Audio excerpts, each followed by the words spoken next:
Hey, and welcome to the first official Covered Uncovered. Today I'll be showcasing the first track off the Epiphany Addict EP, Human Nature. But first, a little bit about the track. During the winter of 2016, amidst a mad scramble to compile my double album Haunted, I kind of went through a necessary experimental stage.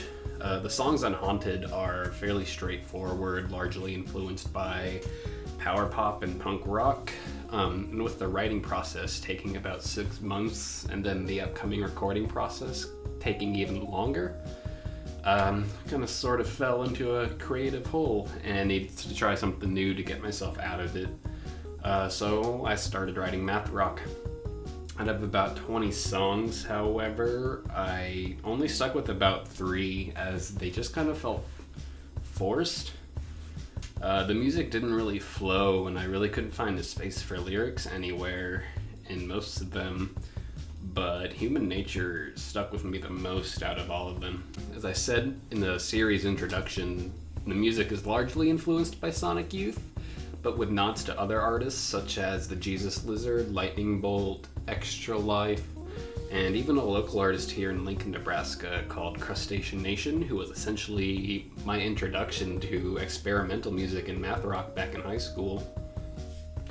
Full disclosure, the artist who does Crustacean Nation also used to play drums in a band with me called This Machine Kills Vibes. The lyrics of the song largely look at the cult of personality brought upon by Donald Trump's presence in the public eye, as the elections were happening around the time that I first wrote this song.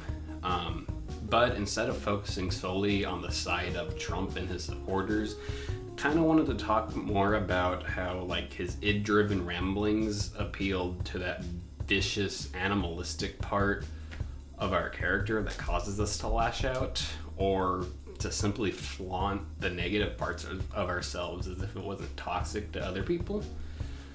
Even though it had a political inspiration, I don't really consider this a political song. It's much more surface level sociology than that. I'd like to thank my bandmates in Avicii, Emily Wynn, and Gray Castro for providing death growls and making those choruses sound epic. With this being my first video, please feel free to give me pointers on how to up the quality.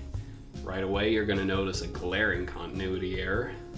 Same goes for music production, which is something I've been doing for a few years now, but I'm completely self-taught at it, and I'm constantly looking for ways to improve. And before I can say more, here goes nothing.